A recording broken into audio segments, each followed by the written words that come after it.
Muito obrigado, bom dia, quase boa tarde a todos. Cumprimento em especial o painel de oradores que o Jornal da Madeira trouxe hoje aqui a Santana e aproveito para agradecer ao jornal esta iniciativa que traz massa crítica até o nosso Conselho, fazendo com que um dos temas que nos são mais queridos e interessantes falar, que é a agricultura, seja falado aqui neste Conselho.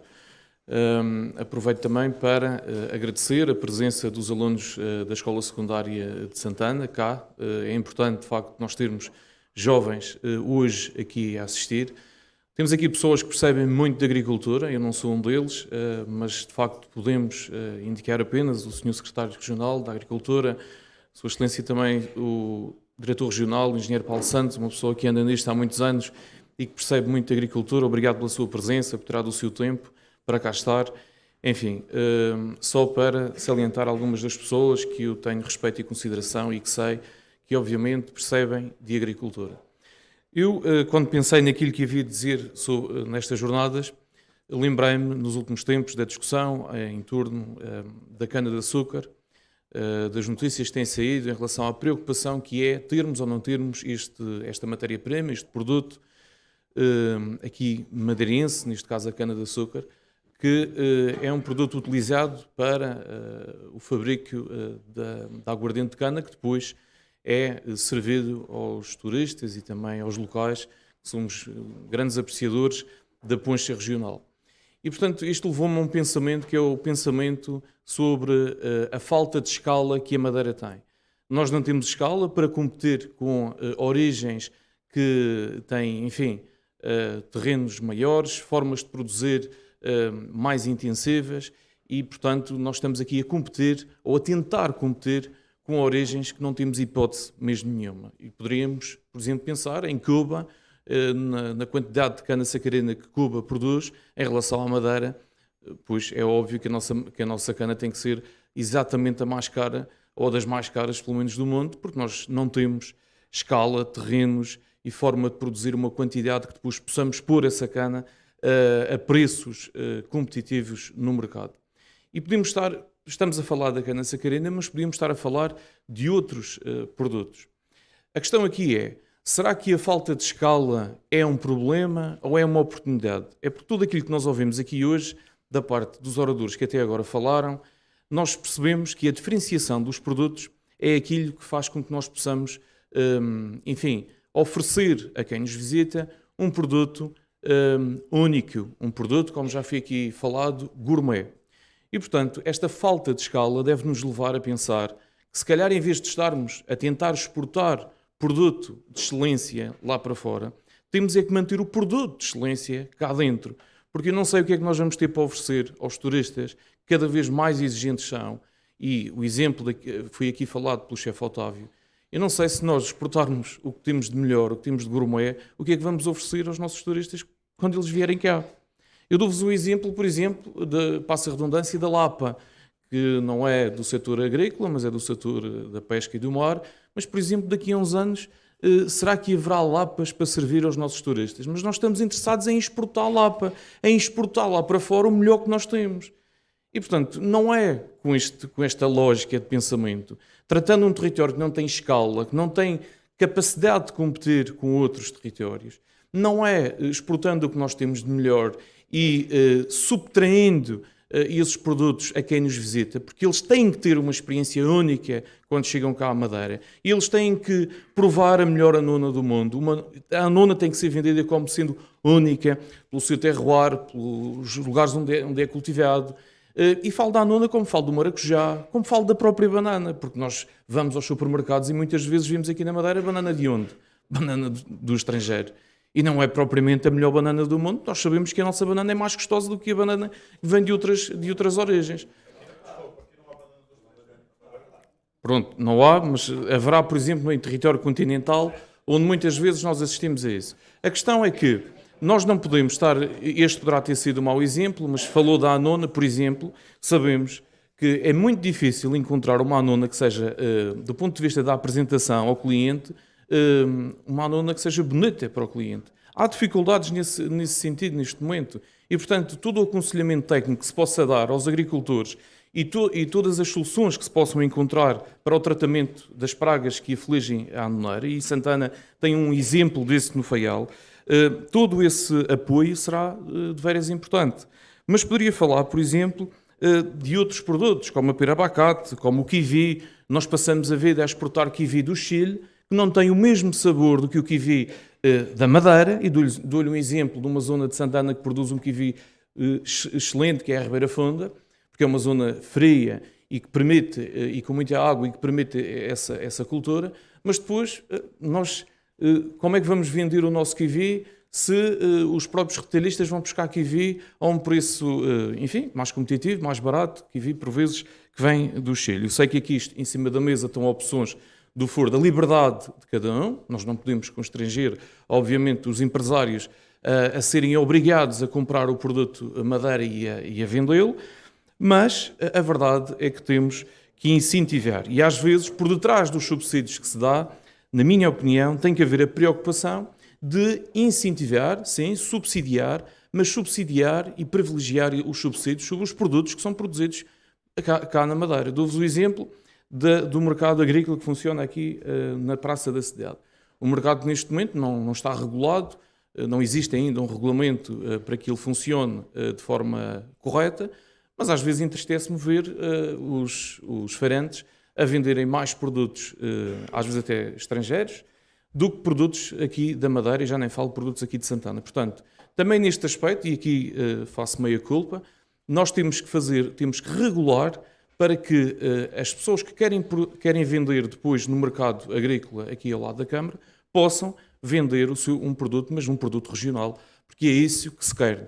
Por exemplo, há pessoas do Funchal que vêm cá ao fim de semana e ficam frustradas porque chegam ao mercado e encontram às vezes produto de Espanha ou produto, enfim, do Equador, etc. Produtos que vêm de outras origens. Portanto, é um esforço que tem que ser feito e um trabalho que tem que ser feito também do ponto de vista institucional. Voltando à questão da escala e voltando à questão da exportação, voltando também aos pensamentos que foram aqui falados sobre o novo luxo e sobre a perda da agrodiversidade que foi aqui falada pelo professor Miguel Ângelo. Essa perda da agrodiversidade tem também a ver, muitas vezes, com o facto de o nosso produto não ser considerado ainda um produto gourmet. Por exemplo, se o agricultor não sente que a sua ervilha, que o produto, que o inhame, que o produto, que a própria batata doce, que o seu maracujá, que o pero, por exemplo, que tanto pode ser utilizado para a fabricação de cidra como também para comer, se o agricultor não sente que o seu produto é um produto que depois vai ser vendido no mercado a um preço mais convidativo para ele, e deste ponto de vista tem que ser um produto considerado gourmet, nós não podemos incentivar os agricultores e obrigar os agricultores a produzir um produto que seja gourmet. Nós temos que ter um mercado preparado para que o produtor sinta que vale a pena produzir esse produto. Vale a pena produzir a fava, vale a pena produzir a ervilha, vale a pena ter o inhame, que é cada vez mais apreciado, e até já unidades hoteleiras o tratam como um produto diferente. E, portanto, é esta a linha que eu acho que devemos seguir. Em relação, passando para o segundo momento da minha intervenção, em relação à agricultura em Santana.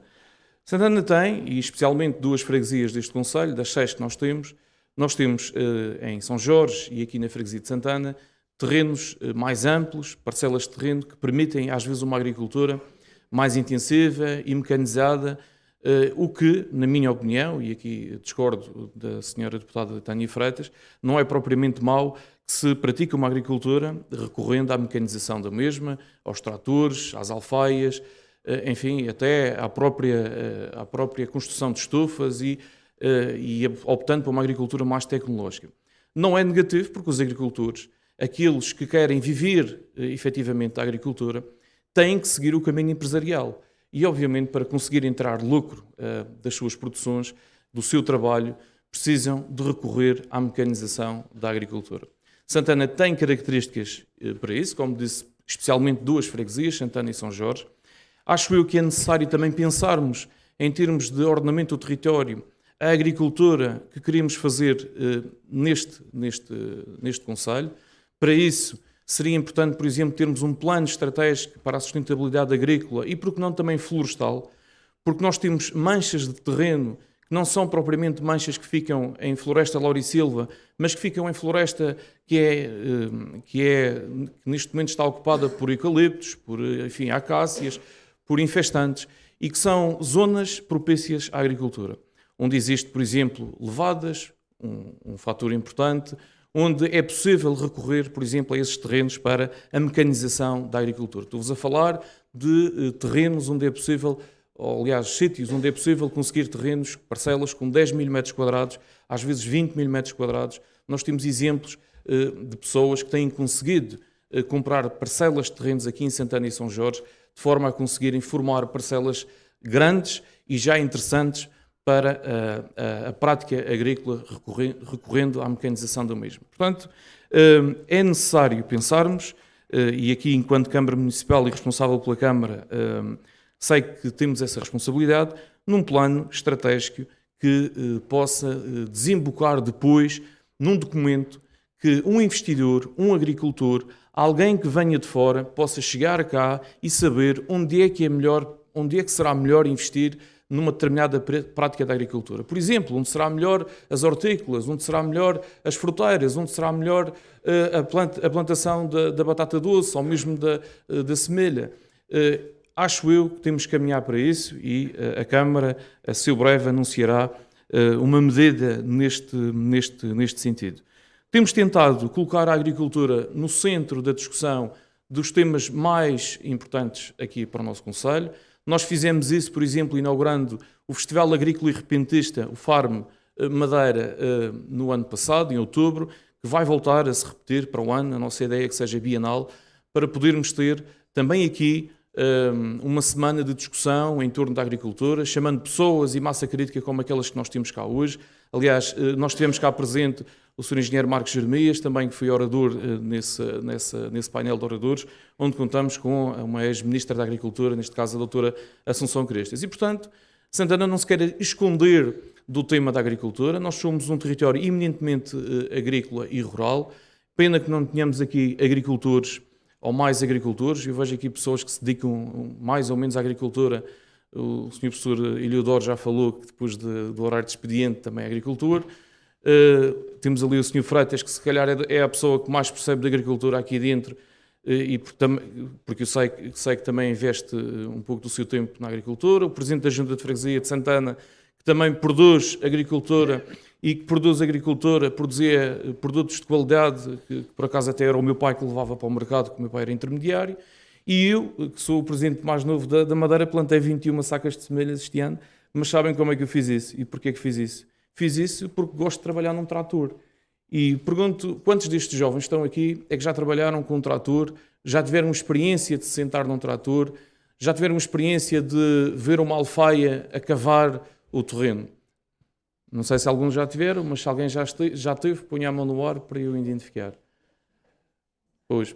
É porque a única forma, e isto leva-me ao terceiro momento da minha intervenção, a única forma de nós incentivarmos os jovens a seguirem a agricultura é mostrando que a agricultura pode ser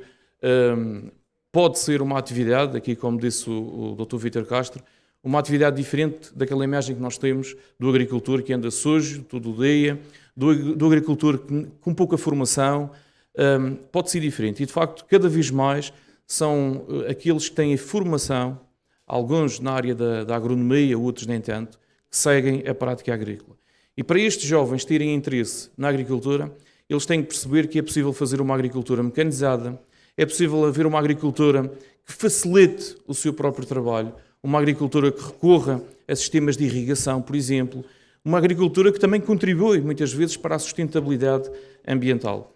E, portanto, aqui apelo aos professores, aos vossos tutores, que